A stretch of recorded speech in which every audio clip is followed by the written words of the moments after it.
আমরা এখানে আপনার গত বছর যে ব্যবস্থাগুলো নিয়েছি, আপনারা দেখতে পাচ্ছেন আমরা ঘাটের দুই পাশে দুইটা নৌকা ওঠার জন্য দুটো পল্টন করেছি। কোনো প্যাসেঞ্জার নদী নৌকা বা ট্রলার যোগে কোনো জাহাজে উঠতে পারবে না। এবং আমাদের এইখানে ঘাটে কোনো হকার কিংবা যাদের মাধ্যমে যাত্রীদের স্বাভাবিক মুভমেন্ট ব্যাহত হতে পারে এই ধরনের কোনো লোক থাকবে না। লঞ্চগুলোতে কোনো মালামাল পরিবহন করবে না। লঞ্চগুলো ঘাটে ভেরার সময় এবং বেরোয়ার সময় আমাদের যে বিআইডব্লিউটি এর কর্তৃপক্ষ আছেন তাদের অনুমতি নেওয়া লাগবে। প্লাস আমরা টোটাল টার্মিনালটাকে পরিচ্ছন্নতা এবং যাত্রীদের সকল ধরনের সুযোগ সুবিধা নিশ্চিত করার চেষ্টা করছি। এইখানে চাপ কমানোর জন্য গতবারের মতো এবারও শিমুলিয়া এবং বসিলায় আপনার জাহাজ চলাচল করবে। আমরা গতবারের মতো প্যাসেঞ্জারদের সুবিধার জন্য ট্রলি সেবাটি এবারও নিশ্চিত করব।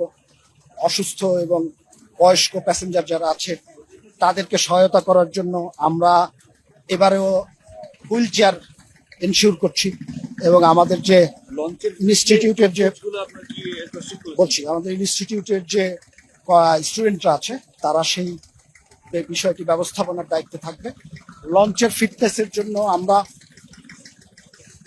একেবারে র্যান্ডম আমরা চেক করেছি কিছুদিন আগে, এই কয়েকদিন আগে, এবং এখনো আমরা আমাদের কর্মকর্তারা যে কোনো সময় যে কোনো লঞ্চে যদি কোথাও সন্দেহ হয় সেই ফিটনেস এবং তার যে যেই ব্যবস্থাপনাগুলো থাকা দরকার সেই ব্যবস্থাপনাগুলো ঠিক আছে কিনা সেটি এনশিওর করার চেষ্টা করব। গতকালকে আমাদের বিআইডব্লিউটির চেয়ারম্যান সাহেব অনেকগুলো লঞ্চ ফিটনেস টেস্ট করেছেন। এটি আমাদের কন্টিনিউ করবে, এটি একটি কন্টিনিউয়াস প্রসেস। আমরা নিজেরা থাকার চেষ্টা করব আপনাদের সাথে, আপনারা এবং আমরা সবাই মিলে একটি নিরাপদ, আরামদায়ক এবং মানুষের জন্য স্বস্তিদায়ক একটি ঈদ সামনে উপহার দেওয়ার চেষ্টা করব। এবং আমরা আপনাদের মাধ্যমে সাধারণ মানুষকে আহ্বান করতে চাই, যাত্রী সাধারণকে, যে তারা যেন বিআইডব্লিউটি এবং সরকার, কোস্টগার্ড, আমাদের নৌ পুলিশ তারা যে নিয়মগুলো দিয়েছে সেগুলো যেন একটু মেনে চলেন। তাহলে তাদের নিরাপদ যাত্রাটা আরো নিশ্চিত করা যায়। আমরা তাদেরকে সর্বোচ্চ আহ্বান করব আমাদেরকে সহযোগিতা করেন।